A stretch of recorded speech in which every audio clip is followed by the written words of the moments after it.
ಎಲ್ಲರಿಗೂ ನಮಸ್ಕಾರ. ಮಿಜಿ ಕಿಚನ್ಗೆ ಸ್ವಾಗತ. ಇವತ್ತು ನಾನು ಕರದವಲಕ್ಕಿ ಮಾಡ್ತಿದ್ದೀನಿ. ಬೆಳಿಗ್ಗೆ ಕಾಫಿ ಜೊತೆ, ಸಂಜೆ ಟೀ ಜೊತೆಗೆ ಸ್ನ್ಯಾಕ್ಸ್ ತುಂಬಾ ಚೆನ್ನಾಗಿರುತ್ತೆ. ಬನ್ನಿ ಮಾಡೋಣ.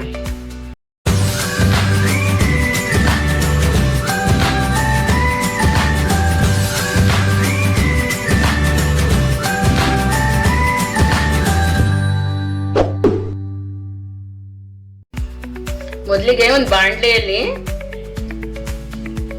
4 ರಿಂದ 5 ಸ್ಪೂನು ಎಣ್ಣೆ ಹಾಕೋಣ. ನಾನಿವತ್ತು ಅರ್ಧ ಕೆಜಿ ಡಿಲಕ್ಸ್ ಅವಲಕ್ಕಿಯಿಂದ ಮಾಡ್ತಾ ಇರೋದು. ನೀವು ಅದೇ ಡಿಲಕ್ಸ್ ಅವಲಕ್ಕಿ ತಗೊಳ್ಳಿ. ಈಗ ಎಣ್ಣೆ ಕಾದಿದೆ. ಸ್ವಲ್ಪ ಸಾಸಿವೆ ಈಗ ಸಿಡಿದಿದೆ. ಈಗ 2 ಸ್ಪೂನು ಜೀರಿಗೆ,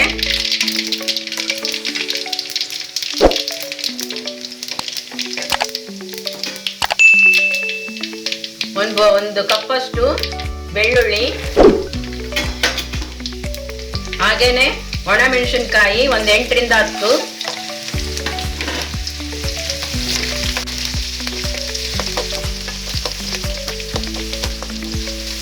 ಅರ್ಧ ಬಟ್ಲಷ್ಟು ಒಣ ಕೊಬ್ಬರಿ. ಈ ತರ ಹಿಂಗೆ ಉದ್ದುದ್ದಾಗಿ ಚಿಕ್ಕದಾಗಿ ಕಟ್ ಮಾಡ್ಕೊಳ್ಳಿ.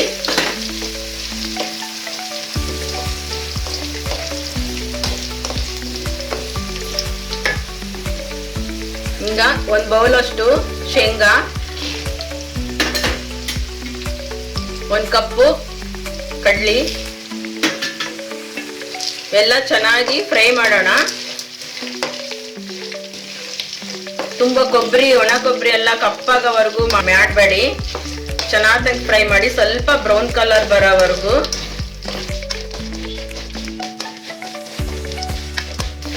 ಈಗ ನೋಡ್ಬೋದು ಒಣ ಕೊಬ್ಬರಿ, ಕಡಲೆ, ಶೇಂಗಾ ಎಲ್ಲ ಸ್ವಲ್ಪ ಬ್ರೌನ್ ಕಲರ್ ಬಂದಿದೆ. ಈ ಟೈಮಲ್ಲಿ 1 ಸ್ಪೂನ್ ಅಷ್ಟು ಅರಿಶಿಣ, 2 ಸ್ಪೂನ್ ಅಷ್ಟು ಖಾರ ಪುಡಿ. ಯಾಕಂದ್ರೆ ಒಣಮೆಣಸಿನಕಾಯಿ ಹಾಕಿರೋದ್ರಿಂದ ಖಾರಕ್ಕೆ ನೀವು ನೋಡಿ ಹಾಕೊಳ್ಳಿ. ಈಗ ಇದನ್ನ ಚೆನ್ನಾಗಿ ಮಿಕ್ಸ್ ಮಾಡೋಣ.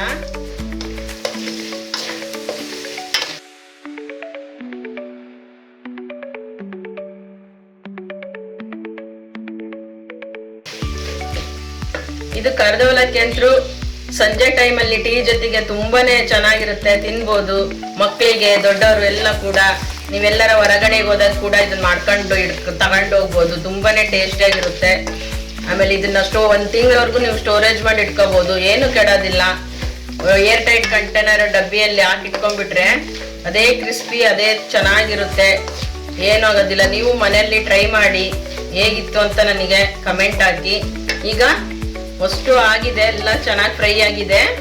ಈಗ ಗ್ಯಾಸ್ ಆಫ್ ಮಾಡಿಬಿಟ್ಟು ಕೊನೆಯಲ್ಲಿ ಉಪ್ಪು ಹಾಕೋಣ. ಯಾಕಂದ್ರೆ ಇವಾಗ ಬಿಸಿದ್ದಾಗಲೇ ಉಪ್ಪು ಹಾಕ್ಬಿಟ್ರೆ ಉಪ್ಪೆಲ್ಲ ಗಂಟು ಆದಂಗೆ ಆಗ್ಬಿಡುತ್ತೆ. ಹಾಗಾಗಿ ಇದು ತಣ್ಣಗಾದ್ಮೇಲೆ ರುಚಿಗೆ ತಕ್ಕಷ್ಟು ಉಪ್ಪು ಹಾಕಿ ಡಿಲಕ್ಸ್ ಅವಲಕ್ಕಿ ಕಲಸೋಣ. ಇದು ಈಗ ತಣ್ಣಗಾಗಿದೆ. ಈಗ 1 ಸ್ಪೂನ್ ಅಷ್ಟು ಸಕ್ಕರೆ,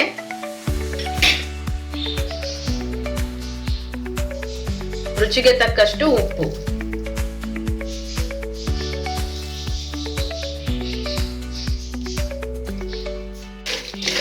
ಚೆನ್ನಾಗಿ ಮಿಕ್ಸ್ ಮಾಡೋಣ.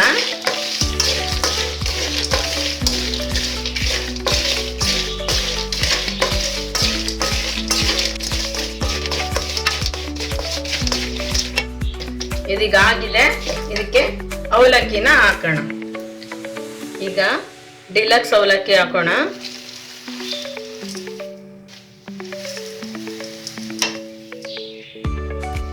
ಈಗ ಈ ತರ ಸ್ಮೂತ್ ಆಗಿ ಮಿಕ್ಸ್ ಮಾಡೋಣ.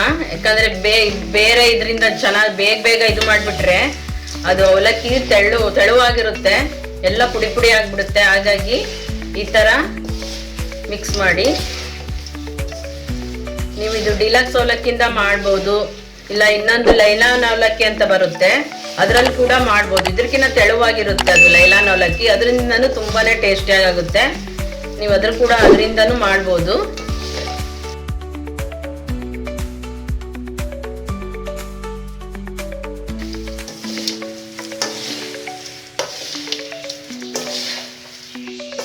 ನೋಡಿ ನೋಡಿ ಚೆನ್ನಾಗಿ ಮಿಕ್ಸ್ ಮಾಡಿದೇವಿ. ಇದನ್ನ 1 ನಿಮಿಷ ಸ್ಟವ್ ಆನ್ ಮಾಡಿ ಸ್ವಲ್ಪ ಬಿಸಿ ಮಾಡೋಣ.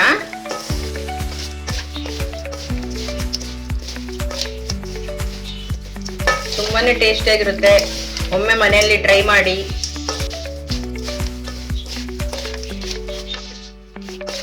ಫೈನಲ್ ಆಗಿ ರೆಡಿ ಆಗಿದೆ ಕರದ ಅವಲಕ್ಕಿ. ನೀವು ಮನೆಯಲ್ಲಿ ಟ್ರೈ ಮಾಡಿ ಹೇಗಿತ್ತು ಅಂತ ಕಮೆಂಟ್ ಹಾಕಿ. Thank you.